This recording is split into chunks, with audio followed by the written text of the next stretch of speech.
सभी दर्शकों को मेरा नमस्कार। अपनी खबर में आपका स्वागत है। आज के इस साक्षात्कार में हमारे साथ श्री नवदीप सिन्हा जी, जो कि जिला बार एसोसिएशन चरखी दादरी के एक सक्रिय मेंबर हैं। काफ़ी लंबे समय से ये कानूनी क्षेत्र में कार्यरत हैं और एक अधिवक्ता के तौर पर आज हमारे स्टूडियो में पधारे हैं। आम आदमी के जीवन में आधारभूत कानून की जानकारियों की क्या भूमिका है और क्या आधारभूत जानकारियां एक आम इंसान को अपने जीवन में रखनी चाहिए, उसके लिए आज ये हमारा मार्गदर्शन करेंगे। तो नवदीप सिन्हा जी, आपका स्वागत है अपनी खबर में। नमस्कार सर, बहुत बहुत धन्यवाद, आपने मेरे को आमंत्रित किया, इसका मैं तहे दिल से धन्यवाद करता हूँ। Thank you.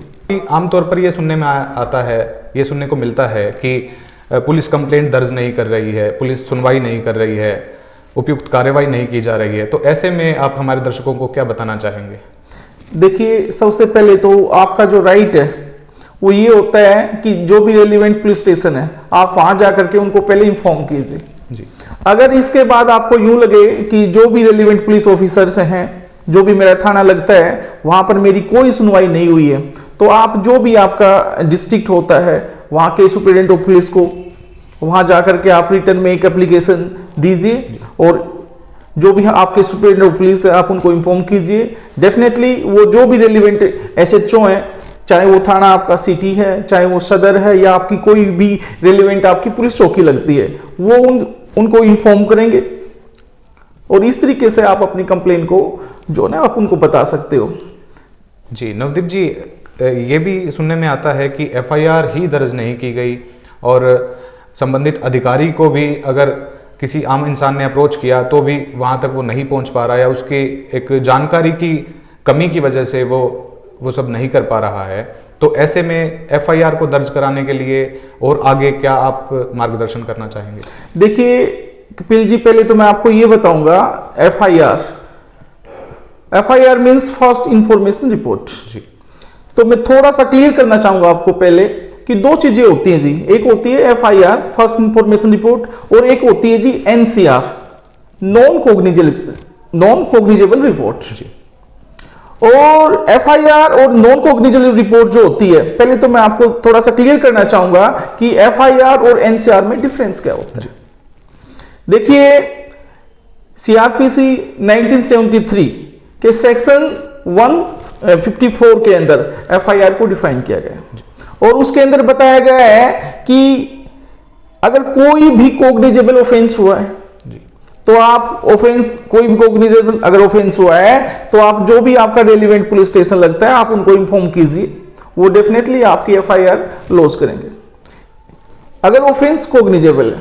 लेकिन इसके बाद एक दूसरा जो ऑफेंस है वो है नॉन कोग्निजेबल ऑफेंस। नवदीप जी, एक बार आपको यहाँ एक बार बीच में थोड़ा सा क्षमा चाहूँगा, ये हमारे दर्शकों को एक बार थोड़ा सा तफसील से बता दें आसान भाषा में कि कॉग्निजेबल ऑफेंस और नॉन कॉग्निजेबल ऑफेंस जो आप बता रहे हैं ये आपकी तकनीकी भाषा में है, तो हमारे दर्शकों के लिए थोड़ा सा इसको आसान करके समझाएंगे। देखिए, आपने बहुत ही अच्छा क्वेश्चन पुट किया है। ऑफेंस दो तरह के होते हैं जी, कॉग्निजेबल ऑफेंस और नॉन कॉग्निजेबल ऑफेंस। कॉग्निजेबल जो ऑफेंस होते हैं उनको बोलते हैं जी संगीन अपराध, और जो नॉन कॉग्निजेबल ऑफेंस होते हैं उनको बोलते हैं जी जो थोड़े से संगीन कम होते हैं।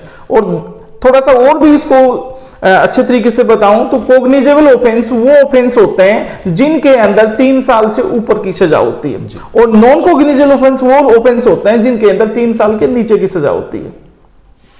और एक इंपॉर्टेंट बात और भी बताना चाहूंगा मैं यहाँ पे, अगर कोई भी ऑफेंस हुआ है और वो यूं लगता है कि वो कॉग्निजेबल ऑफेंस है तो पुलिस जो है पहली ही नजर में एफआईआर लॉन्च करेगी, उसको किसी भी जुडिशियल मजिस्ट्रेट की परमिशन लेने की जरूरत नहीं होती है। अगर पुलिस को यूं लगे कि जो ऑफेंस हुआ है वो नॉन कॉग्निजेबल है तो पुलिस को जो भी रेलेवेंट जुडिशियल ऑफिसर होता है वहां से परमिशन लेनी होती है जी। तो नवदीप जी, जैसा कि आपने बताया कि मजिस्ट्रेट की परमिशन, और जैसा कि हमारी तकनीकी जो रिसर्च टीम है उसने भी थोड़ा सा रिसर्च करके ये बताया था कि अगर एफआईआर पहली ही दशा में अगर नहीं दर्ज हो रही है तो कोर्ट की मजिस्ट्रेट की सहायता ली जा सकती है, तो उसके बारे में कृपया करके बताएं।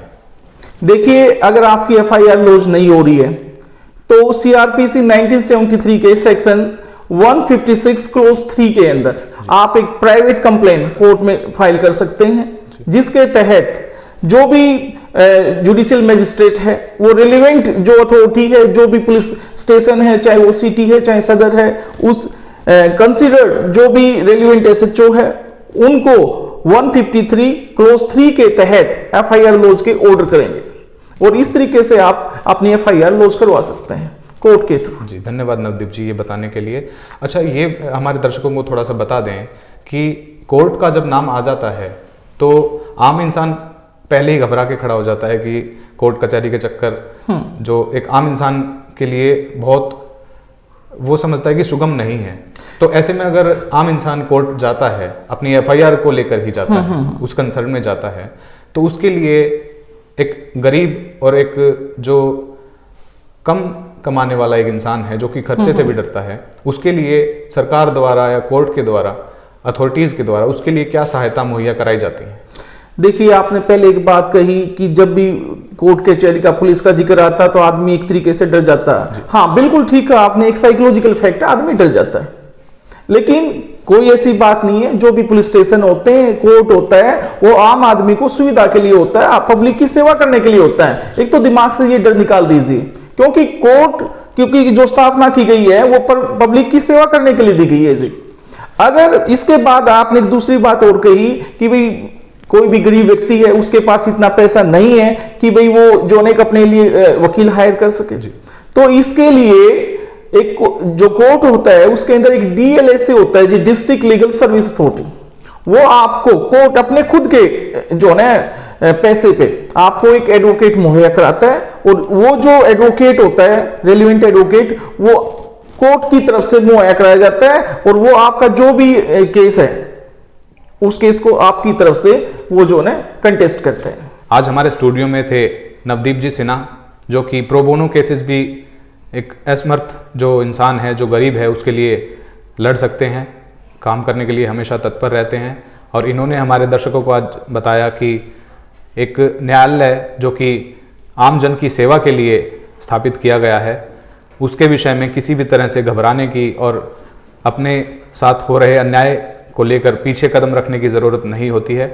तो नवदीप जी, आपका बहुत बहुत धन्यवाद अपनी खबर में पधारने के लिए। बहुत बहुत धन्यवाद आपका भी।